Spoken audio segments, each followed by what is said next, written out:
Mister ladies மெய் என்பர்களுக்கு பாரம்பரிய வைத்தியர் உங்கள் ராஜசூரியன். அற்புதம் ஆனந்தம். மெய் என்பர்களே, இன்றைக்கு ஒரு அற்புதமான தகவல் ஒன்று சொல்ல போறேன் உங்களுக்கு. என்ன தெரியுமா? கீரையில எத்தனை கீரையெல்லாம் இருக்கு, ஒவ்வொன்றுக்கும் ஒவ்வொரு சம்பந்தமான கீரை இருக்கு. சர்வரோக நிவாரணியாக ஒரே ஒரு கீரை இருக்கு, அதுதான் சிறுகீரை. இந்த சிறுகீரையை நீங்க ஒரு 48 நாள் தொடர்ந்து எடுத்துட்டீங்கன்னா அது எல்லா நோய்க்குமே எடுக்கலாம். நீங்க ஐயா அதாவது எந்த நோயா இருந்தாலும் சரிதான் சிறுகீரை எடுக்கலாம். ஆனா சிறுகீரை எடுக்கும்போது மாமிச உணவுகளை தவிர்க்க வேண்டும். நான் சொல்றேன்ல, என்னுடைய வைத்தியத்துல போனா என்னன்னா, இந்த உணவே மருந்தாக வரும் பொழுது மாமிச உணவுகளை கண்டிப்பா தவிர்த்தணும். மாமிச உணவு சாப்பிட்டுட்டு நீங்க இதெல்லாம் சாப்பிட்றேன்னு சொன்னா அது வேலையை செய்யாது. ஏன்னு கேளுங்க, அது ஒரு பிரச்சனையை உண்டாக்கிட்டே இருக்கும். அப்புறம் இது ஒரு பிரச்சனை, அதாவது இதுடைய தன்மையை பூரா எடுத்து விட்டுரும். ஏன்னா மனித உடலுக்கு தேவையில்லாத ஒரு விஷயம் மாமிசம். சம்பந்தம் எல்லாம் உள்ள பூத்துறோம். மசாலா பொடிகளை சேர்த்து உள்ளே தள்ளுகின்ற சமாச்சாரம் அந்த மாமிசம். ஏன்னா நீங்க பச்சையா மாமிசம் சாப்பிட முடியாது உங்களால. ஆனா பச்சையா ஒரு கீரையை இலையை நீங்க சாப்பிடலாம். நல்லா புரிஞ்சுக்கணும்.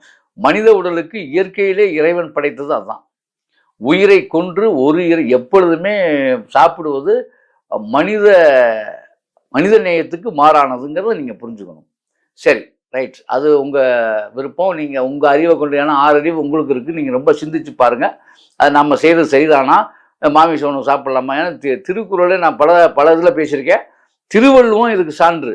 திருக்குறள் வேற யாரும் சொல்ல, நம்ம திருவள்ளுவர் சொல்றார். 10 பாட்டு எழுதி வச்சிருக்கார்.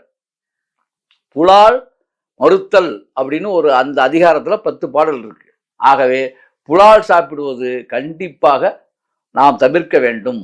அதாவது கறி, மீன், முட்டையை விட்டுறணும். அது நம்ம மனிதனுக்கு உண்டான உணவு அது இல்லை, புரிஞ்சுக்கணும் முதல்ல.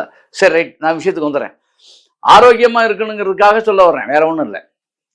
அப்ப இந்த சிறுகீரை இருக்கு பார்த்தீங்களா, இந்த சிறுகீரை சிறுநீரகத்தை சரி செய்கிறது, குடலை சரி செய்கிறது, உடலை சரி செய்கிறது, கண்களை சரி செய்கிறது, அனைத்து விதமான தொல்லைகளையும் அது போக்குகிறது. அது மட்டுமல்ல, சிறுகீரை வேற எதுவுமே தேவையில்லைங்க.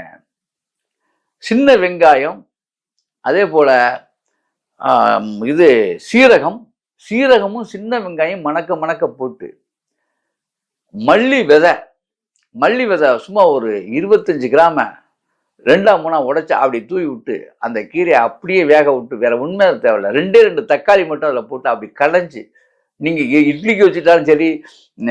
அதான் இட்லி தோசை வேணான்னு சொல்றேன், சில நோய்களுக்கு இட்லி தோசை வேணான்னு சொல்லியிருக்கேன்.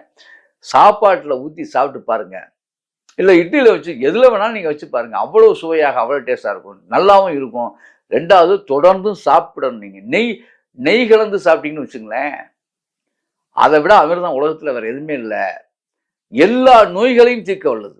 48 நாள் வேற எதையுமே நீங்க சாப்பிட வேணாம். சிறுகீரை பிளஸ் சாப்பாடு, சிறுகீரை பிளஸ் சாப்பாடு, இட்லி எதா இருந்தாலும் சரி, இந்த மாதிரியே நீங்க சாப்பிட்டு பாருங்க. உங்களுடைய உடல் வடிவு அழகு பெறும். உடல்ல என்ன நோயில நீங்க சுகர் கம்ப்ளைண்டா இருந்தாலும் சரி, அது ஹார்ட் வீக்கா இருந்தாலும் சரி, எல்லாத்தையும் குணப்படுத்தும். சிறுகீரை மிகவும் அற்புதமானது, உங்களை ஆனந்தமாக வைத்திருக்கக்கூடியது. ஆகவே எல்லா விதமான நோய்களுக்கும் சர்வரோக நிவாரணியாக செயல்படக்கூடிய இந்த சிறுகீரையை எந்த நேரம் வேணும், அது டைமே கிடையாது. இந்த கீரையை இரவு கூட சாப்பிடலாம்னு சொல்லியிருக்கேன். அது என்ன காரணம் அப்படின்னா, நான் சொன்னபடி சாப்பிட்டா சின்ன வெங்காயம், சீரகம், மல்லி இது கலந்து சாப்பிட்டா இரவுலையும் அது மருத்துவ பயனுள்ளதாக இருக்கும். ஆனா இரவுல பெரும்பாலும் கீரையை தவிர்ப்பது நல்லதுன்னு சொல்லுவாங்க. இது ஒரு மருந்து பொருளாக நாம் எடுத்துக்கிறோம். அதாவது நோயாளிகள் எடுத்துக்கொள்ளலாம், தப்பு இல்லை. பசியா உங்க அளவுக்கு சாப்பிடுங்க, அவ்வளவுதான். அது ஒன்றும் பிரச்சனை இல்லை. மற்றவர்கள்லாம் 2 வேளை எடுத்துக்கலாம் போதும். காலை மாலை இது தொடர்ந்து காலை மதியம் நீங்க எடுத்துட்டாலே உடல் பொலிவு பெறுங்க. நீங்க 48 நாள்ல பாருங்க, அப்படி இருக்கும் உடம்பு. ஆமா, அது எல்லா நோய்க்குமே. ஆகவே இப்படி இந்த கீரையை செய்து சாப்பிட்டு அப்படி இருங்கள். அற்புதம் ஆனந்தம்.